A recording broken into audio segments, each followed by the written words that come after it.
As we move to the second, American Leaguers leading 1-0. Bobby Bonilla starts it against Dave Stewart. And drills one to deep center field. Puckett turns, and it clears the fence for a home run. There you go. So Bonilla, the switch hitter, batting right-handed against the right-hander Stewart. Reasoning, and you could hardly disagree, that it makes no difference in softball, so he chooses the right side and homers. You may recall that during the regular season, he batted left-handed against Cardinal left-hander John Tudor and hit a home run because he had had no success at all during his career from the right side against Tudor, so he decided to change things up and hit a homer against him lefty. Here's O'Neill, a left-hander all the way from the Reds. Swing and a miss, strike one. Game tied at 1. Oh, wait for it.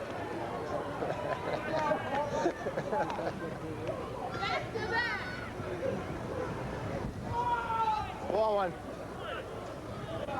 Stewart facing O'Neill with a good deal less intensity than last October.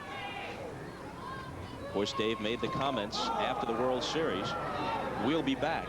Can you say the same thing for the Reds? A team that had just beaten his defending champions 4 straight. Those comments did not go down well in Cincinnati. Where it's going to go, too. First one I hit down left field line. The hesitation delivery. O'Neill trying to time it. Hits one to deep right, but not deep enough. In fact, Carter has to come in on it eventually to make the catch. That's my hesitation move, man. That's my hesitation move. You like that hesitation move? Number 23, the Rover. Rover? Bark, Rover. Get off the plate. Here's Stewart. Justice playing the Rover position. Bark, Rover. Stewart barked at him from the mound. Justice of the Braves. We've sent Tony Kubek down to the dugout. Too deep. And he'll be doing some interviews during the course of the game. Get it down, Dave.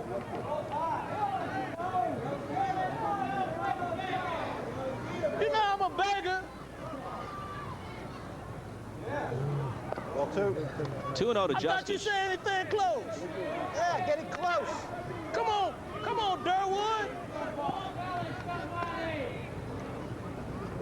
Ball. No. Ball 3. Ball 3 to Justice, and Stewart claiming there is no justice from plate umpire Frank Santoro. Swing at it anyway, Dave. He swings at the 3-0 pitch and fouls it back. Dave Justice will be 25 shortly after the season opened. Hit 28 homers last year, 20 of them in August and September. He wasn't even with the club at the start of the year. Drive to right, Carter going back, slips down, it's extra bases. Justice in with a double. Dave Justice, as you may recall, had a broken cheekbone in spring training. Started the year at Richmond in the minor leagues.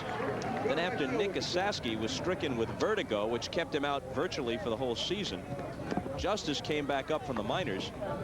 And after Dale Murphy was traded to Philadelphia, he really stepped up and took off for the Braves. And it was in the second half of the season that he built those Rookie of the Year numbers.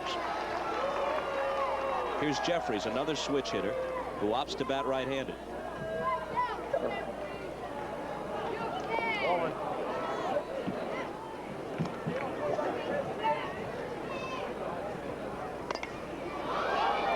Left field, Tim Raines into foul territory for the catch. Jim Palmer is with Tony Kubek. TK?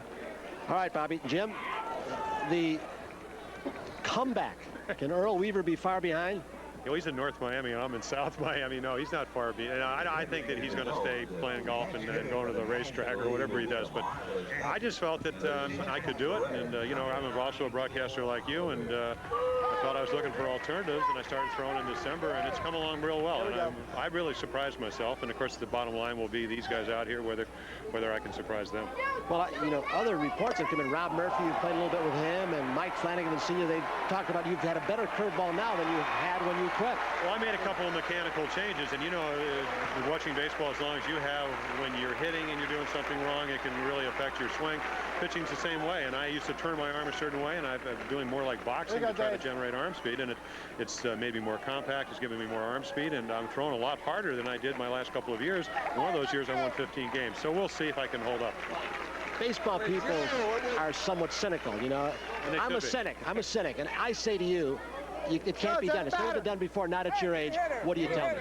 Well, we'll see, and I'm a realist. I don't think I would have gotten in the Hall of Fame if I hadn't done it from year into year in, and I certainly understand this, Tony. The reason I got in the Hall of Fame was for the years that I had before. The only way I'm going to pitch again is if I can do it now, and I'm going to let the baseball people be the judge of that.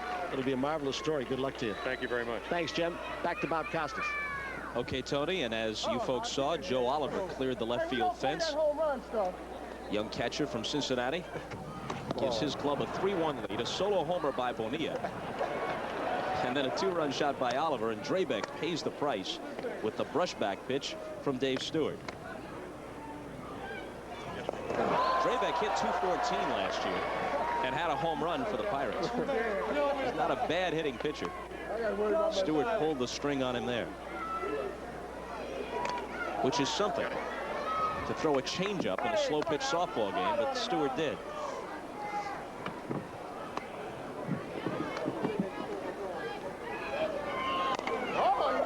Drabek skies one down the left field line, foul. Raines goes over, makes the catch. That's the end of the inning, but the homers by Bonilla and Oliver give the National League a 3-1 lead after 1.5. Now coming up next, except for those of you on the West Coast, it's college basketball on NBC. The 7th-ranked Duke Blue Devils taking on Digger Phelps' rejuvenated Fighting Irish of Notre Dame. The Blue Devils are led, of course, by All-American candidate Christian Laettner and star guard Bobby Hurley. But the game is at Notre Dame. Always a tough task to win at South Bend, regardless of what the Irish's record might be at any particular time. Duke and Notre Dame next on NBC. Matt, 2. Matty. Steele Sports. Thanks to all.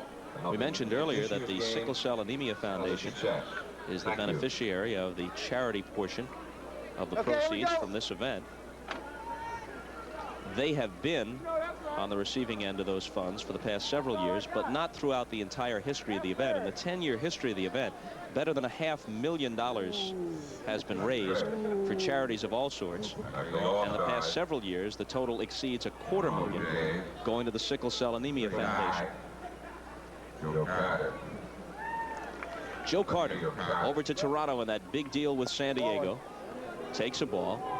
Fred McGriff and Tony Fernandez, of course, will now be Padres. Looks like that one will be out of play. Paul O'Neill over for a look, but it's long gone on the foul side.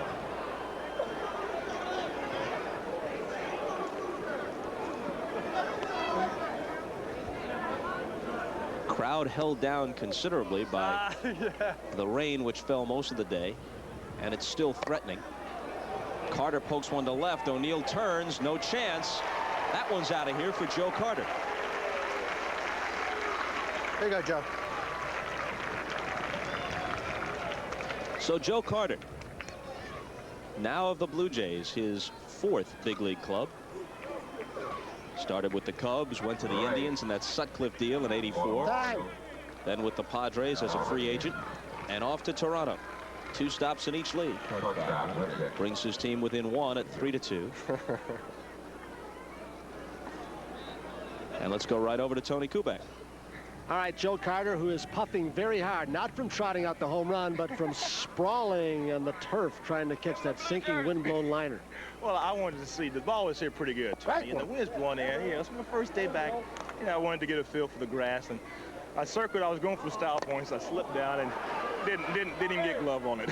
3rd team in 3 years. You've driven in 100 runs in both leagues now. Now with the Toronto Blue Jays, a team that has made maybe as many changes as any other. Are you looking forward to it? I'm definitely looking forward to it. I'm excited about it. I'm down here in Florida now, and I wish I would just go right down the street to Dunedin and start playing. I'm looking to drive in about 350 runs this year and bring a championship to Toronto. You don't have to bat against Steve Slider either. That's right, and also Tom Hickey, Dwayne Ward, and Wells, and Stottlemyre, and the rest of the guys. They're on my side for once. Thank you, Joe. Good luck. Bobby? Parker steps in. Weak pop-up to the right side.